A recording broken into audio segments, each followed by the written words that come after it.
Salut, c'est Marc. Dans cette vidéo, on va regarder comment utiliser les blocs réutilisables de Gutenberg au niveau de WordPress. On va regarder également l'intérêt que ça va apporter dans la construction de vos pages pour gagner en efficacité et aller plus vite dans justement la construction de votre site web en passant par l'éditeur Gutenberg.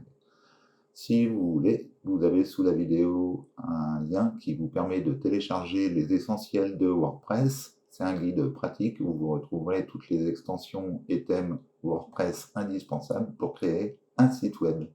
En attendant, on va regarder l'utilisation des blocs réutilisables sur Gutenberg et WordPress et on y va. Donc la première chose qu'on fait généralement quand on va construire des éléments au niveau de Gutenberg, c'est qu'on va créer un groupe. Donc, un groupe, c'est ni plus ni moins qu'une section qui va regrouper différents objets à l'intérieur. Donc ça peut être par exemple une image, ça peut être du texte, ça peut être une vidéo, enfin peu importe. Vous mettez ce que vous voulez, c'est un groupe qui regroupe l'ensemble des éléments qui sont à l'intérieur. Donc ici, j'ai créé un groupe. Dans ce groupe, on va faire un plus. Ici, on va cliquer sur le plus. On a des suggestions au niveau des widgets qui nous sont proposés de Gutenberg. Si vous ne les avez pas, vous les retrouverez en cliquant ici sur le plus et vous pouvez marquer le nom du widget ou alors vous pouvez le sélectionner directement à l'intérieur de votre page. Vous pouvez donc accéder aux éléments qui sont les plus couramment utilisés à cet endroit. Sinon, vous pouvez cliquer sur le bouton parcourir pour accéder également à la fenêtre qui vous permet d'ajouter l'élément que vous voulez à l'intérieur de votre bloc. Donc ici, je vais cliquer sur le plus et je vais ajouter un titre. Je vais l'appeler mon titre. Et ici, je vais mettre mon paragraphe. Donc, on peut voir le contenu du bloc, parce que là, ce n'est pas visible à l'écran, en cliquant sur la liste ici. Donc, on va faire la vue en liste. On retrouve notre groupe avec à l'intérieur un titre et à l'intérieur un paragraphe. Habituellement, quand on veut copier des éléments au niveau d'une page, le plus couramment, ce que l'on fait, on sélectionne le groupe et on va ici sur les trois petits points et on fait dupliquer. Et puis on fait comme ça, dupliquer, et après on fait des modifications. Ici, on va mettre mon beau titre, etc. Et ici, on met mon beau paragraphe. Donc l'avantage de cette méthode, c'est que on peut comme ça modifier les éléments indépendamment et on peut également le dupliquer dans la page elle-même. Pour le dupliquer dans une page extérieure, ça sera plus contraignant au niveau, admettons, si vous voulez reprendre ce contenu pour le mettre sur votre page contact, admettons. Donc pour ça, il existe un moyen d'utiliser, c'est ce que l'on appelle les blocs réutilisables. Si je prends mon dernier bloc, ici, mon dernier groupe, si ce groupe, maintenant, je clique sur les trois petits points et je fais créer un bloc réutilisable. Je peux lui assigner un nom, donc on va l'appeler, mettons, mon bloc, et je vais l'enregistrer. On voit maintenant que le bloc groupe ne comporte plus le même symbole juste devant le nom.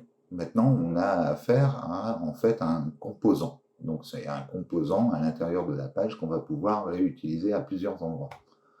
Donc, ce bloc, on peut le retrouver maintenant qu'on l'a enregistré. Quand on va cliquer sur le plus, ici, on va le retrouver ici dans les blocs réutilisables. On retrouve ici mon bloc. Donc maintenant, si on veut insérer le bloc à l'intérieur de la page, on peut cliquer sur le plus ici.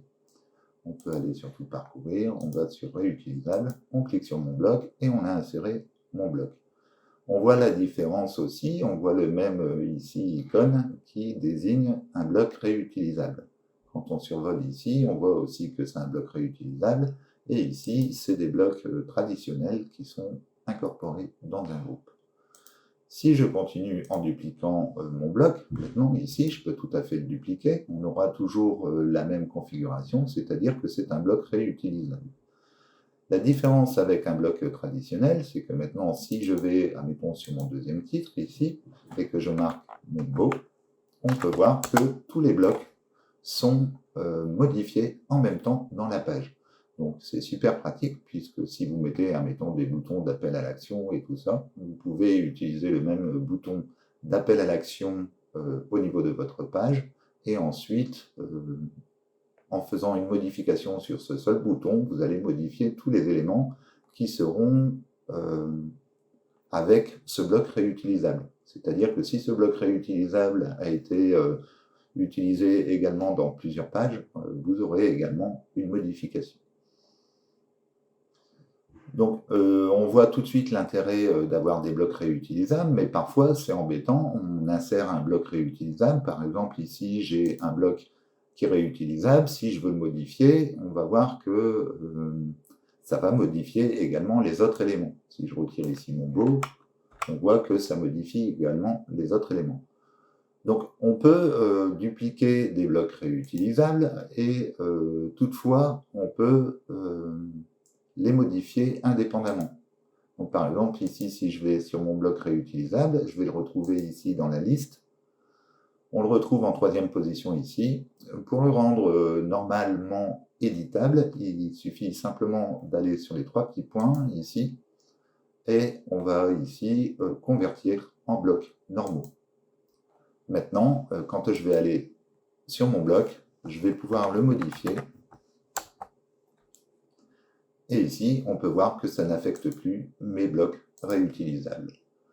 Donc voilà comment vous pouvez utiliser les blocs réutilisables au niveau de Gutenberg. Vous créez votre bloc avec le contenu à l'intérieur, vous le sauvegardez, vous les trouvez dans vos blocs réutilisables. Et quand vous allez faire une modification sur ce bloc, ça va affecter l'ensemble des blocs auxquels il est raccordé. Voilà, j'espère que cette vidéo vous aura plu. Si vous avez aimé, n'hésitez pas à liker, à commenter et à partager. N'hésitez pas non plus à télécharger le guide gratuit qui se trouve sous la vidéo avec les essentiels de WordPress qui vont vous permettre d'avoir les extensions les plus efficaces au niveau de WordPress pour construire votre site web. Je vous remercie d'avoir suivi cette vidéo et je vous souhaite une bonne journée. Et je vous dis à bientôt pour la prochaine vidéo. Ciao, ciao. Check the mic and make sure it sound right, boys.